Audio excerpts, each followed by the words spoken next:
अस्सलाम वालेकुम dear students, welcome to physics class. मैं हूं आपका टीचर आमिर सुहैल। आज हम पढ़ेंगे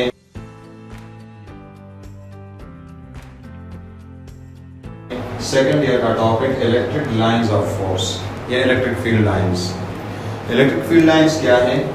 the path followed by a theory positive charge in electric field. अगर आप पॉजिटिव टेस्ट चार्ज को एक इलेक्ट्रिक फील्ड में रखते हैं, चाहे वो पॉजिटिव हो या नेगेटिव, उसमें आप उसको रख देते हैं, तो वो जो पाथ फॉलो करेगा उस पाथ को हम कहते हैं इलेक्ट्रिक फील्ड लाइन।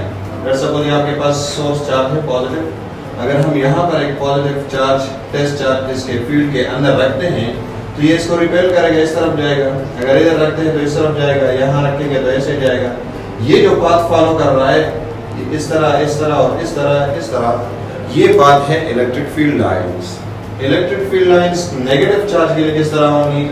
तो अगर हम टेस्ट चार्ज को पॉजिटिव लेते हैं तो ये पॉजिटिव टेस्ट चार्ज को अपनी तरफ अट्रैक्ट करेगा। यहाँ रखेंगे तो ऐसे अट्रैक्ट करेगा, यहाँ रखेंगे तो ऐसे अट्रैक्ट करेगा।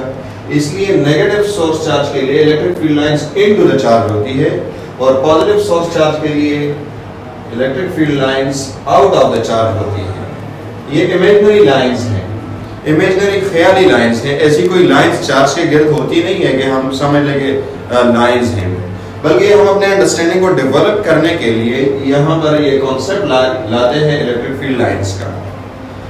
अच्छा, ये यहाँ पर लिखा हुआ स्टार्ट फ्रॉम पॉजिटिव चार्ज, जैसे हमने डिस्कस किया, ये पॉजिटिव चार्ज से निकलते हैं। अगर हम पॉजिटिव टेस्ट चार्ज लेते हैं तो फिर ये पॉजिटिव सोर्स चार्ज से निकलते हैं और नेगेटिव में एंटर करते हैं, नेगेटिव पे खत्म होते हैं। इनका डायरेक्शन हम किसी इलेक्ट्रिक फील्ड का डायरेक्शन कैसे मालूम करेंगे या इलेक्ट्रिक फील्ड लाइंस का डायरेक्शन कैसे मालूम करेंगे? तो इलेक्ट्रिक फील्ड का डायरेक्शन हम टेंजेंट से मालूम करते हैं।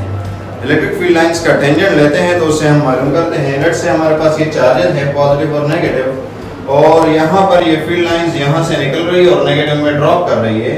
तो अगर हम इस पॉइंट पे इलेक्ट्रिक फील्ड का डायरेक्शन मालूम करना चाहते हैं तो इसका टेंजेंट हम ले लेंगे, जो कि ये बनता है, ये यहाँ पर इलेक्ट्रिक फील्ड का डायरेक्शन है। अब अगर यहाँ मालूम करते हैं तो ये हो गया, ये इलेक्ट्रिक फील्ड का डायरेक्शन है।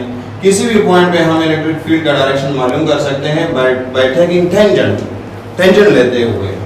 So direction of resultant electric field is taken from tangent to the field lines at any point. Tangent आप ले लें फील्ड लाइंस को, वो आपको इलेक्ट्रिक फील्ड का डायरेक्शन दे देगा। अच्छा, इलेक्ट्रिक फील्ड लाइंस को हम यूज करते हैं इलेक्ट्रिक फील्ड का स्ट्रेंथ बताने के लिए, स्ट्रेंथ समझने के लिए। कैसे? अगर हम किसी सोर्स चार्ज के गिर्द फील्ड लाइन ज्यादा ड्रॉ करते हैं तो इसका मतलब ये है कि यहाँ पर फील्ड का स्ट्रेंथ ज्यादा है। और अगर कम ड्रॉ करते हैं, ऐसे हम लेते हैं, इस तरह 2-3 लाइंस हमने ड्रॉ कर लिए, तो इसका मतलब है कि स्ट्रेंथ कम है। तो ये भी एक कन्वेंशन है कि ज्यादा स्ट्रॉन्ग फील्ड के लिए हम ज्यादा लाइंस ड्रॉ करते हैं और कम स्ट्रॉन्ग फील्ड के लिए हम थोड़े लाइंस लेते हैं। डायरेक्शन भी हमें इलेक्ट्रिक फील्ड का ये बताता है। हमने डिस्कस कर लिया कि in case of positive test charge, positive source के लिए field lines away from the charge और नेगेटिव के लिए इनटू। अच्छा, इलेक्ट्रिक पोटेंशियल, ये इसकी चूंकि हम प्रॉपर्टीज पढ़ रहे हैं, तो इलेक्ट्रिक पोटेंशियल जिसका फार्मूला ये आप पढ़ेंगे, V = KQ / R decreases as we go along the field lines. जब हम फील्ड लाइंस के थ्रू जाते हैं, लेट्स सपोज ये आपके पास पॉजिटिव सोर्स चार्ज है और ये टेस्ट चार्ज इधर है और फिर इधर आ गया। अब जब इधर आ गया तो इलेक्ट्रिक फील्ड का स्ट्रेंथ कम हो गया। क्यों? क्योंकि इलेक्ट्रिक फील्ड का स्ट्रेंथ भी कम हो गया और इलेक्ट्रिक पोटेंशियल भी कम हो गया, because this both depend upon R। जब R बढ़ता है, चार्ज से डिस्टेंस बढ़ता है, तो इलेक्ट्रिक पोटेंशियल कम होता है। तो जितने आप सोर्स चार्ज से दूर जाते हैं, मतलब यह है कि फील्ड लाइंस के थ्रू जा रहे हैं, ये फील्ड लाइन है और इसके थ्रू आप जा रहे हैं, यहाँ से यहाँ, यहाँ से यहाँ आते हैं तो फील्ड का स्ट्रेंथ कम हो गया और यहाँ आते हैं तो बिल्कुल खत्म हो गया। तो इलेक्ट्रिक पोटेंशियल भी यहाँ पर ज्यादा है, यहाँ पर कम है, यहाँ पर बिल्कुल नहीं है। अच्छा, दे लाई आउटसाइड द कंडक्टर, ये कंडक्टर से बाहर लाई करते हैं। Inside the conductor electric field lines चलती ही नहीं है। ये हम गॉस लॉ के एप्लीकेशन में पढ़ेंगे कि ये क्यों ऐसा है, क्योंकि कंडक्टर्स के अंदर इलेक्ट्रिक फील्ड स्ट्रेंथ 0 होता है। यहाँ पर इसको सिर्फ याद रखें, आगे हम डिस्कस करेंगे कि कंडक्टर के अंदर क्यों इलेक्ट्रिक फील्ड स्ट्रेंथ 0 होता है। तो चूंकि वहां इलेक्ट्रिक फील्ड स्ट्रेंथ 0 है, इसलिए इलेक्ट्रिक फील्ड लाइंस वहां पे नहीं जाती। और इलेक्ट्रिक फील्ड लाइंस की एक प्रॉपर्टी है कि ये यूनिफॉर्म इलेक्ट्रिक फील्ड में पैरेलल होती हैं और इक्विडिस्टेंट होती हैं। जैसे यहाँ पर हमारे पास let's say uniform electric field है, तो फील्ड लाइंस को देखें ये एक दूसरे के पैरेलल हैं और इनका बीच में जो फासला है वो तकरीबन सेम है, तो प्रैक्टिकली ये इक्विडिस्टेंट होगी, फासला सेम होगा। क्यों? क्योंकि फील्ड यूनिफॉर्म है। अच्छा, यहाँ पर आप देखें ये नॉन यूनिफॉर्म फील्ड को हमने ड्रॉ किया है। लेट्स से यहाँ पर जो चार्ज डेंसिटी वो ज्यादा है और यहाँ पर दूसरा मटेरियल है चार्ज डेंसिटी कम है।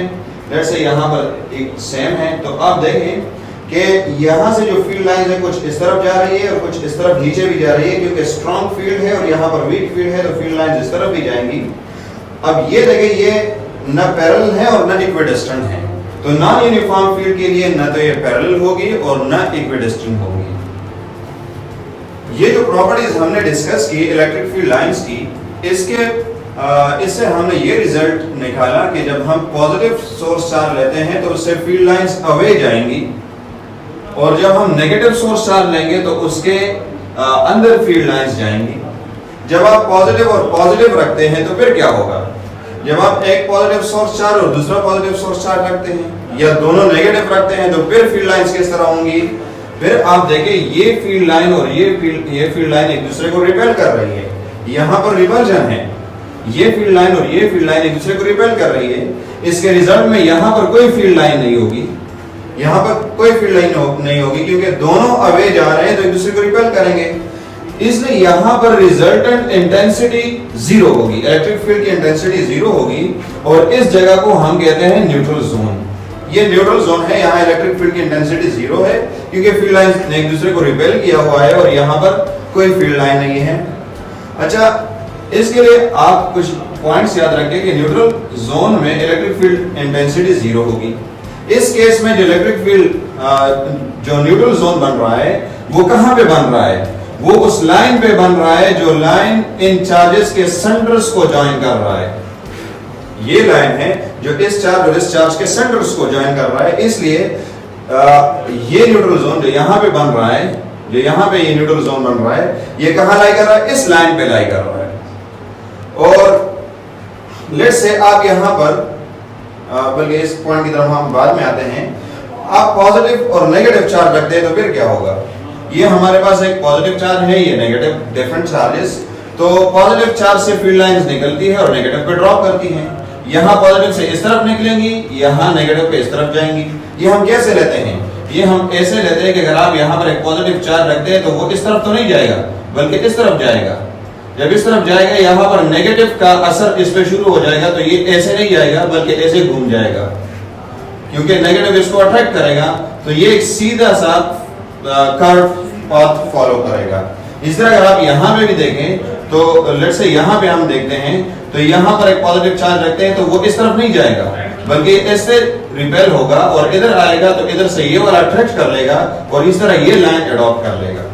तो जहां कहीं हम फील्ड लाइन ड्रॉ करते हैं हम पॉजिटिव टेस्ट चार्ज ज़हन में रखेंगे। अच्छा, अगर आपके पास एक साइड पे 2q चार्ज है और दूसरी साइड पे 1q चार्ज है और दोनों सेम चार्जेस हैं, तो फिर ये न्यूट्रल जोन कहाँ बनेगा? न्यूट्रल जोन जाहिर बात है ये वाला स्ट्रॉन्ग फील्ड डेवलप करेगा, इससे ये न्यूट्रल जोन दूर होगा और इससे ये न्यूट्रल जोन इसके करीब होगा, यानी ये पावरफुल है और ये थोड़ा वीक है। अगर ये सिनेरियो है 2q और 1q वाली, तो इस केस में ये न्यूट्रल जोन जो इससे है ये 2/3 r के फासले पे होगा और इससे ये 1/3 r के फासले होगा, यानी इससे डबल डिस्टेंस ऑफ r, इससे 1/3 डिस्टेंस ऑफ r के फासले पे होगा, ये यहाँ पर डेवलप होगा। इस पर कुछ डिस्कशन करते हैं। दो सिमिलर चार्जेस अगर आप रखते हो और न्यूट्रल जोन डेवलप होता है, तो लेट्स से अगर आप यहाँ पर एक पॉजिटिव टेस्ट चार्ज रखते हैं, पॉजिटिव टेस्ट चार्ज रखते हैं, तो ये पॉजिटिव टेस्ट चार्ज अगर इसको आप थोड़ा सा डिस्टर्ब करते हैं, ऊपर कर लेते हैं या नीचे कर लेते हैं, जब आप डिस्टर्ब नहीं करेंगे तो ये तो यही रहेगा, इस पर कोई असर नहीं पड़ेगा क्योंकि ये न्यूट्रल जोन में है। लेकिन जब अगर आप इसको ऊपर कर लेंगे तो ये किस तरफ जाएगा? ये ऊपर जाएगा। क्यों ऊपर जाएगा? क्योंकि इलेक्ट्रिक फील्ड लाइंस इसको यहाँ से रिपेल करके ऊपर ले जाएंगी। अगर थोड़ा सा इसको नीचे करते हैं तो ये नीचे चला जाएगा। अब अगर आपने यहाँ पर नेगेटिव चार्ज रख दिया, कोई नेगेटिव चार्ज आपने यहाँ रख दिया, तो अब क्या होगा? अब अगर आप इसको इधर चार्ज रखते हैं तो इस तरफ से अट्रैक्शन और इस तरफ से अट्रैक्शन ये सेम होगी, मतलब इस केस में भी ये चार्ज इधर रहेगा। और अगर आप इस चार्ज को डिस्टर्ब करते हैं, थोड़ा सा ऊपर कर लेते हैं, लेट्स से ये चार्ज इधर आ गया, तो अब क्या होगा?